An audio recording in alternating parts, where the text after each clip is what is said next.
তুমি মনে রেখেছিলে?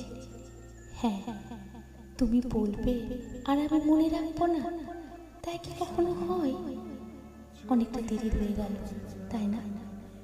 না, এখনো তো সন্ধ্যে থেকে রাত হওয়া বাকি, আকাশের তারাদের জ্বলে ওঠা বাকি, খুব বেশি দেরি হয়নি। তোয়া জুড়ু জুড়ু চোখে পারিজাতের দিকে তাকিয়ে কথাটা শুনছিল। পারিজাত আকাশে নির্দেশ করে বলল, দেখো তোয়া, কি সুন্দর পাকা চাঁদ উঠেছে। তোয়ার দৃষ্টি তখনও পারিজাতের দিকে। পারিজাত আবার হেসে বলল, কি দেখছো এমন করে? তোমাকে। আমি তো তোমাকে নিয়ে এলাম এই সন্ধ্যের নদী আর আকাশের মিলন দেখাতে। কত স্নিগ্ধ, কত সুন্দর, তা না দেখে তুমি আমায় দেখছো তোয়া? তোয়া হেসে বলল, ওই যে বললাম, বড্ড দেরি হয়ে গিয়েছে পারিজাতটা। পারিজাত বিষণ্ণ মুখে দূরে তাকিয়ে রইল। তোয়া পারিজাতের কাঁধে মাথা এলিয়ে দিয়ে বলল, ঠিক এইভাবেই নদীর বুকে ভেসে একটা সন্ধে দেখার কথা ছিল আমাদের একসাথে। আজ থেকে বছর 60 আগে, তাই না পারিজাতটা? আজ আমি অন্য কারো স্ত্রী।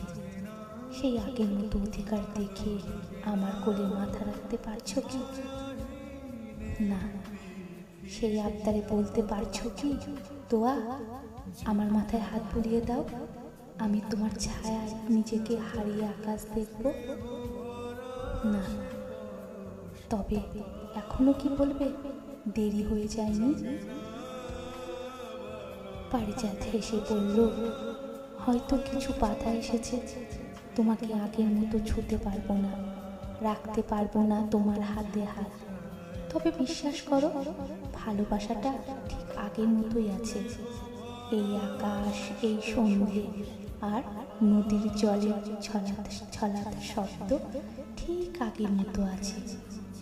আমার কাছে তো একটু দেরি হয়নি। তো বিয়ে করনি কেন পারিজাতটা? তোমাকে এই সন্ধেটা উপহার দেব বলে। হেয়ালি নয়, সত্যি করে বলো। একটু হেসে পারিজাত বলল, এই প্রশ্ন উত্তরের আর সময় নেই, অনেকটা দেরি হয়ে গেছে। তো আর কিছু বলতে পারল না, সত্যি বলতেও বলতে চাইল না।